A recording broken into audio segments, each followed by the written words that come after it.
Since buying my 2024 Land Cruiser, there have been 3 big complaints I've had with it, and I've shared that with you guys in a few of those videos. And today, solving all 3 of those issues. I'm in Ogden, Utah at the Expedition 1 manufacturing facility. And several months ago at SEMA, my son Jordan and I were walking around and we were very interested in all the new stuff that was available for the Toyota Land Cruiser. And well, we came across Expedition 1's Land Cruiser and, well, let me show you what we found. This bumper solves quite a few problems that I'm having with the Land Cruiser. One, I want to put 35, so where am I going to put a tire? I need a tire carry, something like this, and I like the hinge latch on here. That just looks rugged and durable. And then I'm probably not going to put max tracks on the back, but having a place where I can put an extra 5 gallons of gas, because the fuel tank on the Land Cruiser's just a little smaller than I'd like. Something like this could be a great solution. I'm going to keep my eye out for more of this at the show. So I'm excited today that we're going to be doing a very similar upgrade to my Land Cruiser, but it's going to be a little bit different than the one you just saw. But before I show you how we pull this apart and the new product we're putting on there, let's walk around, let's take a tour of this place, because I love seeing how things are made. Being here today is an exciting moment because I thought a lot about this bumper ever since SEMA, and being here today means I get to see how things are made, which I absolutely love. Now, walking through the Expedition 1's facility, it's clear this is not a mass production overseas. These bumpers are designed, cut, welded, and finished right here in America. From the CNC machines carving out precise components to the skilled welders piecing everything together, there's craftsmanship at every step. You can see stacks of raw steel ready to be transformed, jigs holding parts in place, and a whole line of bumpers waiting to be finished. This is a hands-on operation with a team that takes pride in turning heavy metal into gear you can depend on. They're not just cranking out parts, they're building something that has to survive the real-world punishment out on the trail. And when you're trusting a bumper to hold extra fuel and carry a spare tire and take hits off-road, that confidence matters. It matters to me. It's one thing to design it on a computer, but standing here, watching the process, you can see how much experience and attention goes into every weld and cut. For me, it's not just about having a bumper that solves my problem, it's knowing it was built right by people who care about what they're making. They've been creating off-road products for over 20 years, and I had the opportunity to ask the owner what's changed over that period of time. Okay, so what's different about manufacturing a bumper today versus when I first started is just the utmost level of complexity that all the new bumpers had. So for example, if I'm designing for like this Jeep right here, and I had to design the bumper that's on it, I'd probably design it in about 2 days. 48 hours, I'd have the base design done, and then we could prototype it, and it would probably go super smooth. Versus nowadays, because, so for example, the LC250 rear bumper, it's got the blind spot monitors in it, plus it's got the carriers, it's just got a lot more to it. Each one of those areas, so just engineering for the blind spot monitor area would be equivalent to engineering this entire bumper right here. And so you take that, then you also take the carrier arms and the swinging, and that has to work just how it needs to. That would be its own level of engineering. Then the bumper itself, then the mounting to the bumper, particularly in the LC250s, because there's nothing back there. Like Toyota gave you nothing to mount to. So you got to figure out how you're going to make that work. And so that's the difference between now and then. And so the more technology that's going into these new vehicles, just the more engineering that has to go in behind it to get those to work exactly how they need to. It's all that complexity of the Land Cruiser that makes me thankful I'm here with the Expedition crew today. My Jeep bumpers, just a handful of bolts and they're off. The Land Cruiser, totally different story. Layers of plastic, push pins, and screws everywhere. Some of it's just heading straight to the trash, some of it needs to be trimmed up, and some has to be reused, so tearing it down takes a delicate touch. What I'm most excited about is finally getting rid of this spare tire tucked underneath the rear. I'll be able to put that space to better use down the road. After a good chunk of time of pulling pins, brackets, and clips, the bumper came off, along with a big hunk of styrofoam. That one threw me off. Styrofoam in an off-road vehicle? Definitely not what I expected. These guys have been working hard to get all this plastic off of here, and it hasn't taken them long, but it's really kind of technical because some of those pieces you've got to pull perfectly off. But after they pulled the bumper off, they're like, hey Brad, your blind spot monitor is not where it's supposed to be and the bracket's broken. If you guys remember many months ago, I actually backed into something and dented the back of this, not knowing that behind there I had broken my blind spot monitor. It works like 90% of the time, but this explains why it hasn't been working about 10% of the time. Before the new bumper goes on, there's a few more steps to tackle. Some of the factory wiring harnesses get reused.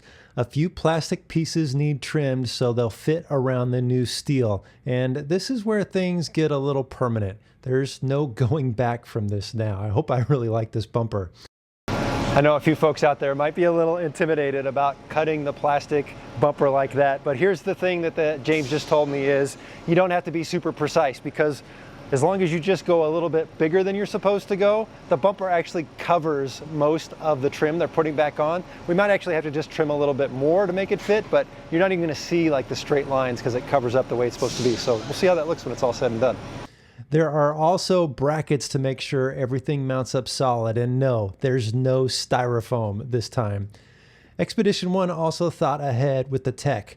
The bumper has built-in cutouts for the backup sensors and the blind spot monitor that I mentioned earlier, plus a 3D printed cover to keep them working the way they should. These guys have been knocking it out of the park. Got all that plastic off there, and it still amazes me just how many plastic pieces were on this rear bumper. But now they've got the mounting brackets all secured up. They're putting all the sensors into the rear bumper, which is a really nice feature to be able to use. All the electronics that this Land Cruiser comes with are still going to be integrated into that rear bumper. As soon as we get that done, then we're going to get this bumper mounted up. As the guys handled the final details to prep the bumper for mounting, I took a few minutes to check out the off-road and overland rigs out in the parking lot because, you know, I'm a car guy at heart and I can't help myself. You can tell by how these are built that the team here shares the same passion for the trails that I do, and that gives me some peace of mind knowing they truly get it. Expedition 1 has a lot of engineers, a lot of good technical workers, and they've also got lots of enthusiasts. You saw all those vehicles outside. Those are people that I've already talked to here this morning that just love getting out and hitting the trails and having a good time. Here in their showroom, we've got an old FJ45.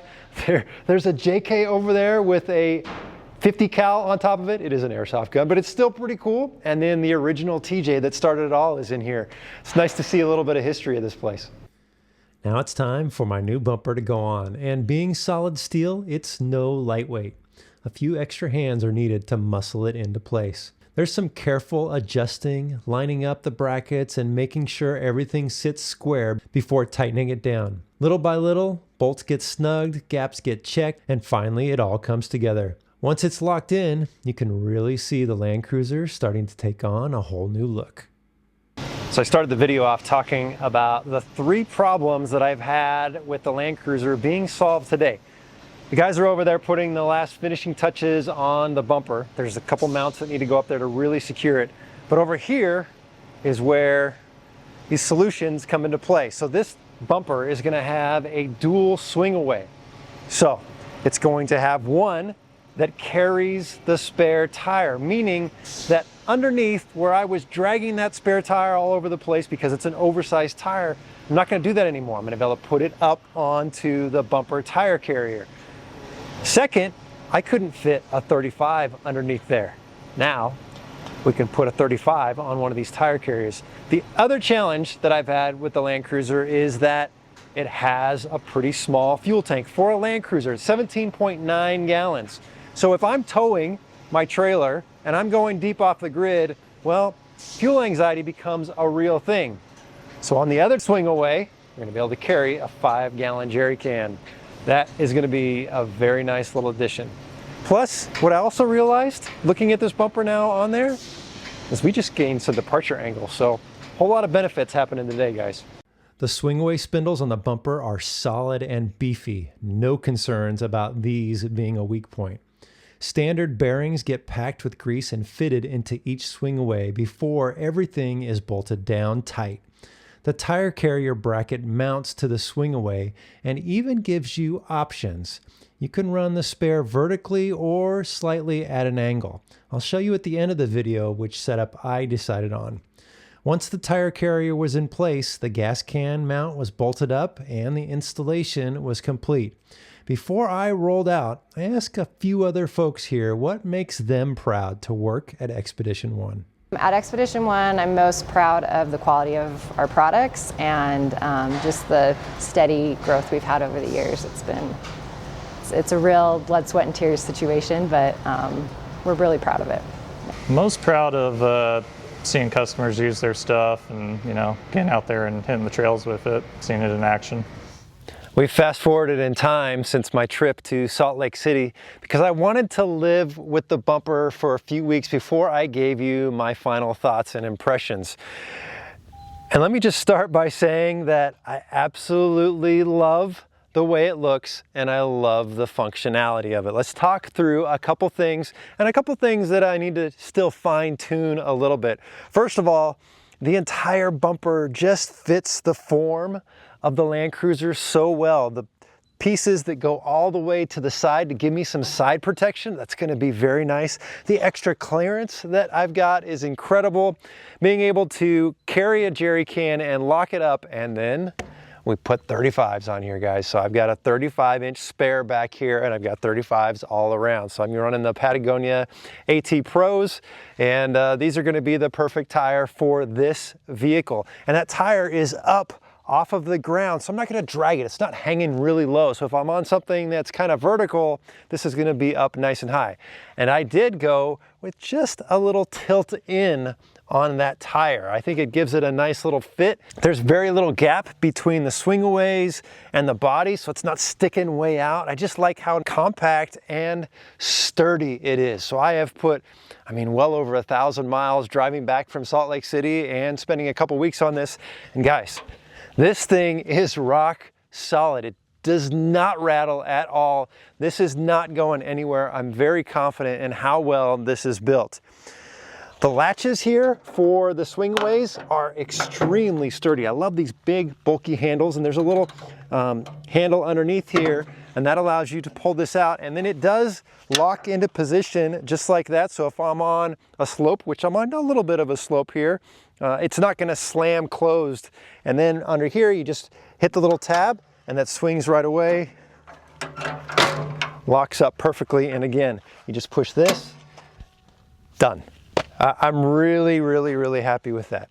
We did relocate the license plate here. I need to put a light on here to make it sure that I'm legal, so this license plate is lit up, so I still need to wire that up.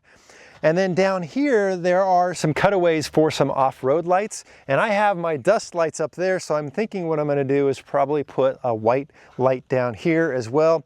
All the sensors are working, which is really nice. I've got some good recovery points, and most importantly for me, is I can still use the factory trailer hitch because I will be towing my Patriot Campers trailer with this vehicle. This is gonna be my primary tow vehicle going forward. One other thing that I want to mention that is a nice benefit that I didn't realize, and let me get this all opened up so you guys can see, is now I've got this little step here. I didn't have that before, which is really nice. If I need to get up on the roof rack, if I need to mess with my solar panels, if I need to adjust some lights for whatever reason, I've got the ability to do that now, and I like that. Plus, it gives me just a place to sit out here when I've got the back open. Back opens, no problem. I got plenty of room with all the swingaways. I couldn't be more happy, guys. Now, one thing to point out is I know I'm a proponent of keeping the weight down on your overland builds. And yes, this is a steel bumper with steel swingaways, but I needed to solve some problems. And I talked about this already a couple times in the video, and I've solved those problems. So the compromise is, yes, I've gained a little bit of weight, but man, I've gained some functionality. I've got some 35-inch tires now, so it's gonna allow me to get over some bigger obstacles, and I've got some more fuel, which is gonna allow me a little bit more range. So I'm really happy with how this bumper turned out. Huge thanks to Expedition One for helping me get this installed.